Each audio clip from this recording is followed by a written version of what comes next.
Lulusob sila sa Malacanang. Ngayon, talking about the EDSA, unti-unti nang dumarami ang taong bayan doon. Itong mga iglesia ni Cristo, nagtipon-tipon na rin doon sa EDSA. Naku po, Bongbong Marcos, good luck na lang sa iyo. Yun ang masasabi ko. Kahit hindi ma-impeach itong si BP Sara, Bongbong Marcos, ito lang yung masasabi ko sa iyo. Delikado kang matanggal sa Malacanang kung magka-people power na dadami talaga dyan. May pakitang tao ka pang kumakampi kuno ka kay BP Sara. It's too late, Bongbong Marcos. It is too late. Narito ang Balitang Pinoy TV. Okay. And we are live ngayon sa ating YouTube channel. Naku po, Naku po. Ano na ba ang nangyayari? Ito, nakakatakot na ito, Nakakatakot na po ito sa sitwasyon ni Presidente Bongbong Marcos. Trinahidor na siya ng kanyang mga kakampi. Sabi ko sa iyo, Marcos, hindi ka kasi naniniwala sa mga sinasabi ng mga vloggers, sinasabi ng mga taong bayan. Ayan, sinita na siya ng mga Makabayan Black. Ito yung tanong ko Itong Makabayan Black na ito, kinausap ito ni Martin Romualdez. Alam natin, di ba, may ebidensya na nagpulong-pulong itong mga Makabayan Black together with Martin Romualdez. Nagpalabas kasi ng kadramahan itong si Bongbong Marcos patungkol dyan sa text message na nagpapakalat siya at inamin niya mismo, di ba? Inamin niya na siya yung nag-text noon na ayaw niyang i-impeach si BP Sara because it will not unimportant raw itong si BP Sara at hindi raw maganda sa bayan natin. Kaplastikan ba? Ngayon, pumapalag itong grupo ni Castro. Pumapalag itong grupo ni Castro na ikaw raw, Bongbong Marcos, wag kang makialam sa lower house. Ito naman grupo nila Castro, alam nyo naman, pabida ito. So, ngayon, dito mo talaga mapapansin kung ayaw nila ni Castro yung sinabi ni Bongbong Marcos, meaning to say, ayaw rin ni Martin Romualdez. Kasi alam naman natin na itong mga Makabayan Black, itong grupo nila Castro, kinausap ito ni Martin Romualdez. At alam ko, sa analysis ko, may kasunduan itong si Martin Romualdez at itong grupo ni Castro.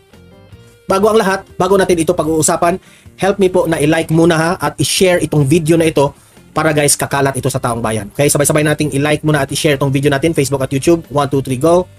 Okay, like and share para maraming makalam. And also guys, paki-subscribe at paki-follow ito para lagi kayong updated sa mga balita na kagaya nito at ma-notify ang inyong mga cellphones kung meron tayong breaking news. Okay? So, kagaya nito, breaking news ito. So, sabay-sabay nating i-follow, i-subscribe, Facebook at YouTube. Ready? Follow, subscribe. 1, 2, 3, go! Ayan, thank you very much. May kasunduan po ito na, ikaw Castro, isulong mo yung impeachment ni BP Sara.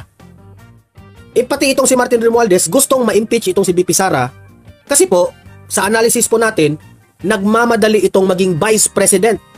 Siya yung papalit kay VP Sara. Nakakatawa nga I don't want to comment on that. So ngayon, ibig sabihin, ikaw Bongbong Marcos, tinatrahidor ka na ng mga, ingat-ingat ka Hindi ko kinonfirm na trinahidor ka ni Martin Romualdez, pero ingat-ingat ka kasi baka trinahidor ka na ni Martin Romualdez. Remember, si Martin Romualdez, siya yung nagbibigay ng mga ayuda-ayuda. The credit do not goes to you, Bongbong Marcos. The credit goes to Martin Romualdez. Whether we don't like that ayuda-ayuda na yan, syempre, meron pa rin mga taong bayan na malilin lang dyan. Diba? Now, having said that, na nagkagulo na itong house, lower house, saka itong Malacanang ngayon, dahil dito sa mga bagong statements, mabigat yung statement ni Castro mga grupo nilang Castro, na kinundi na nila yung sinabi ni si Bongbong Marcos raw, kinundi na nila raw yung sinabi ni suportado ito ng pinsan mo, Bongbong Marcos. The question now, Bongbong Marcos, ito yung tanong ko sa iyo. Yung mga nakapalibot mong mga kaalyado, loyal pa ba yan sa inyo? Yan ang tanong ko sa inyo. Wala akong problema sa mga kapulisan at kasundaluhan. Kasi alam naman natin, yung mga kapulisan at kasundaluhan, Mr. President, ano lang yan, sunod-sunuran lang yan sa kanilang leader. At yung mga leader ng mga kapulisan at mga AFP, sunod-sunod din naman sa mga utos mo, diba? Mga gabinete mo. Ngayon, look at what happened dito sa itong nangyari ngayon sa Mindiola. Nagkagulo na eh. Ang nangyari dito sa Mindiola, itong mga militanteng grupo na nagmamarcha patungo dito sa Mindiola, nagkagulo doon, nagkasuntukan pa nga, may video tayong ipapakita mamaya, nagkasuntukan, sinuntok itong mga kapulisan. Nagkagulo na.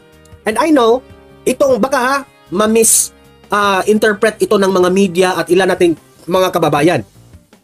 Itong militanteng grupo na nagmamarcha patungo sa Mindiola, hindi po ito mga DDS, hindi po ito yung nagrarally sa EDSA. Ibang grupo ito, At balita ko, itong mga grupong ito, ipinagtanggol pa yung administrasyon mo dati. Ipinagtanggol ka pa. Bakit ngayon, nag-away-away na itong mga kapulisan at itong mga militanteng grupo na ito, lulusob na raw sa Malacanang? Lulusob sila sa Malacanang. Ngayon, talking about the EDSA, unti-unti nang dumarami ang taong bayan doon. Okay? Nandun na nga ang mga Iglesia ni Cristo. Balita ko may nag-chat sa akin. Itong mga Iglesia ni Cristo, nagtipon-tipon na rin doon sa EDSA. Naku po, Bongbong Marcos, good luck na lang sa iyo. Yun ang masasabi ko. Dumadagsa na ang ilang mga grupo. Kahit hindi ma-impeach itong si BP Sara, Bongbong Marcos, ito lang yung masasabi ko sa iyo. Delikado kang matanggal sa Malacanang kung magka-people power na dadami talaga dyan. Okay? Good luck talaga. Yan ang masasabi ko sa iyo, Bongbong Marcos. Hindi ka kasi naniniwala sa mga Kung ipagtanggol mo si BP Sara, it will not do good kung ipapa-impeach itong si BP Sara. Yan ang sabi mo. May pakitang tao ka pang kumakampi kuno ka kay BP Sara. It's too late, Bongbong Marcos. It is too late. It is too late. Talaga, totoo yan. It is too late, Bongbong Marcos. Bakit ngayon mo lang yan ginawa? Wala na, basa na. Ayaw mo kasing maniniwala eh. Binugbog yung mga pulis. Ako sa totoo lang, kawawa yung mga pulis Kawawa yung mga pulis. Doon nakaharang, binugbog, ipapakita ko sa inyo mamaya. And this is ito yung pinaka kinatakutan natin. Kapag babaliktad ang mga pulis at ang AFP, good luck na talaga Bongbong Marcos. Kasi dito, kawawa yung mga pulis, binugbog ng mga taong bayan nito sa mga militanteng ito.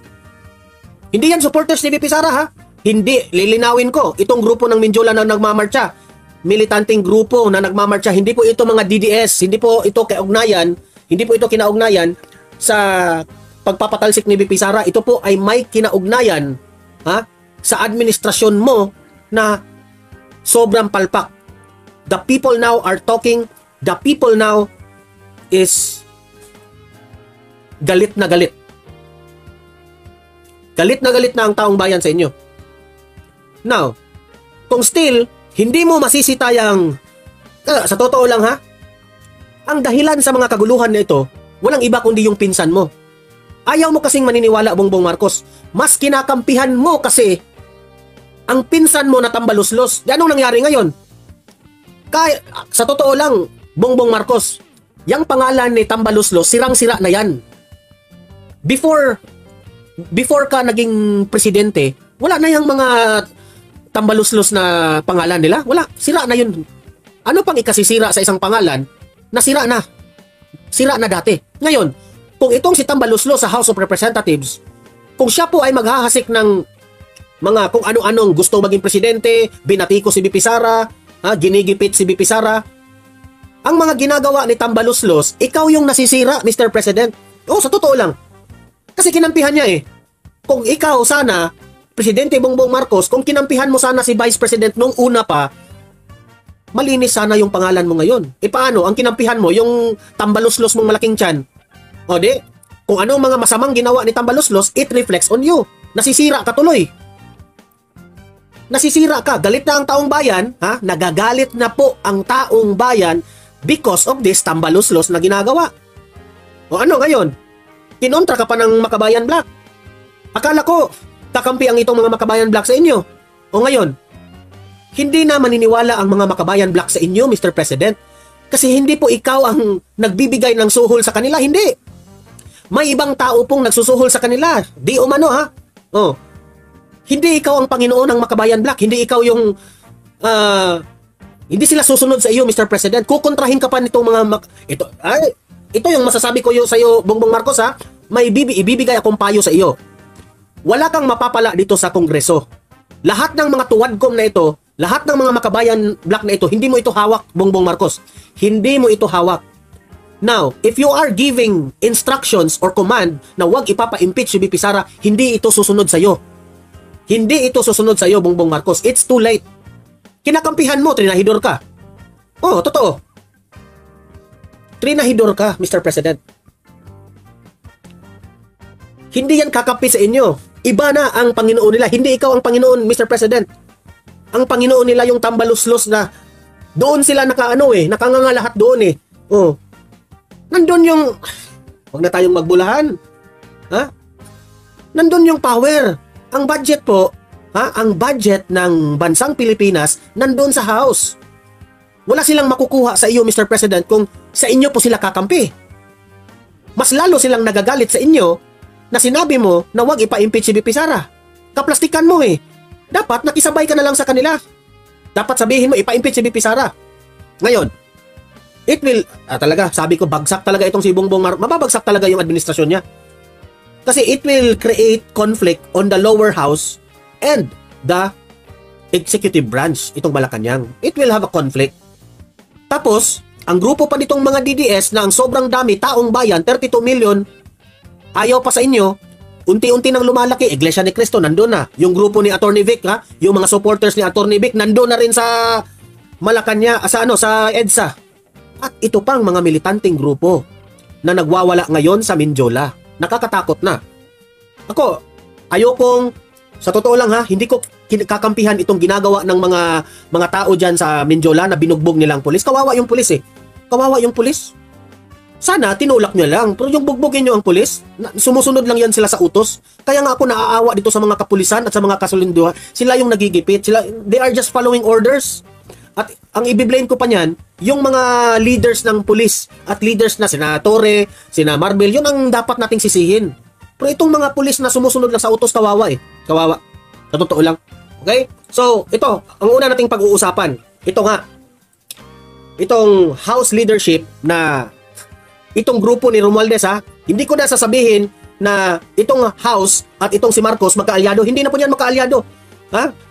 Nagiba na ang kanilang script. Itong House, ayaw na nilang sundin itong si Bangag Marcos sa kanilang kasi ang House, gusto po nilang i-impeach si VP Sara. Sinisita ni Bongbong Marcos, sinong hindi magagalit? Good luck sa inyo lahat dyan. Mag-away-away na kayo. Tapos, itong House of Representatives, binibintang nila kay VP Sara na si VP Sara raw ang nagpapakulo, Si VP Sara raw ang nagpapakulo dyan sa impeachment na yan. Sabi ko sa sarili ko, may kadramahan pa kayong ganyan? Binibintang pa ninyo kay VP Sara yung impeachment na si VP Sara yung unang lumabas raw kay VP Sara. Hindi eh. Bago yan nasabi ni VP Sara na merong impeachment na niluluto, kagagawan nyo yan eh. Hindi ito tanga si VP Sara na hindi niya alam na may niluluto na impeachment dyan sa House of Representatives. Hindi po ganyan ka-BO-BO, kagaya ninyo dyan mga tuwad ko, at ikaw tambaluslos. Nasasabihin yung pinagbibintangan pa. Ito na nga mga kabalita. Ano na ang masasabi nyo patungkol sa balitang ito? Please comment down below mga kabalita. Pag-usapan natin yan sa comment section. At kung di ka pa nakasubscribe sa ating channel, baka naman